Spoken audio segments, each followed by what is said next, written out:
एक बार सत्यभामा जी को द्रौपदी पर बहुत क्रोध आया क्योंकि द्वारकानाथ द्वारका में कम और द्रौपदी के पास ज्यादा रहते हैं।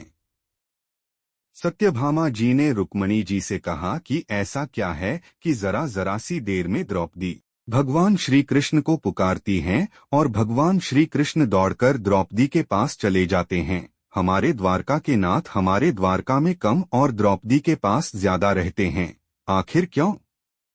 रुक्मणी ने कहा, मुझे नहीं मालूम कि द्वारिकानाथ द्रौपदी के पास दौड़ दौड़ कर क्यों जाते हैं, पर मुझे इतना मालूम है कि द्रौपदी भगवान श्री कृष्ण की बहन है, क्योंकि द्रौपदी ने शिशुपाल वध के वक्त भगवान श्री कृष्ण के हाथ में चीर बांधा था और उन्हें अपना भाई बना लिया था। तब सत्यभामा और रुक्मणी जी आपस में बात करती हैं कि एक बार इस द्रौपदी के घर जाना पड़ेगा और पता करना पड़ेगा कि द्वारिकानाथ बार बार क्यों जाते हैं।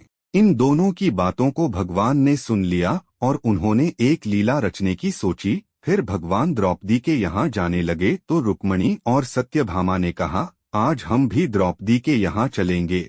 तो भगवान ने कहा, ठीक है चलो। तीनों द्रौपदी के घर पहुँच गए और भगवान श्री कृष्ण बोले कि द्रौपदी क्या कर रही हो? द्रौपदी ने कहा, मैं अपने केशों को सुलझा रही हूँ। भगवान ने कहा, तेरी दो भाभियां आई हैं, ये तेरे केशों को सुलझा देंगी और तेरी चोटी भी बना देंगी। सुनकर द्रौपदी खुश हो गई। सत्यभामा जी द्रौपदी से बोली कि दीदी मैं चोटी बना देती हूँ। हाथ में थोड़ा सा तेल लेकर द्रौपदी के सिर में लगाना शुरू किया और लगाते समय द्रौपदी का एक केश तोड़ दिया।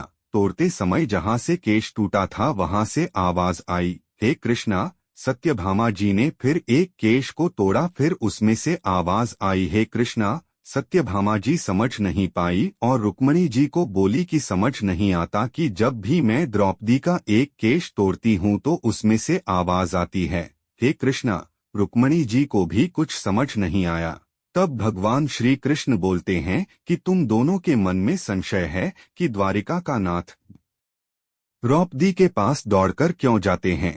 उसका एक ही कारण है, पूरी पृथ्वी पर कोई एक ऐसा व्यक्ति नहीं है जो एक दिन में हमारे शरीर के 3.5 करोड़ रोम छिद्र के बराबर मेरा नाम लेता हो। वह केवल द्रौपदी है जो मेरा नाम एक दिन में 3.5 करोड़ बार लेती है और मैं इसलिए दौड़ दौड़कर हल पल द्रौपदी के पास चला आता हूँ।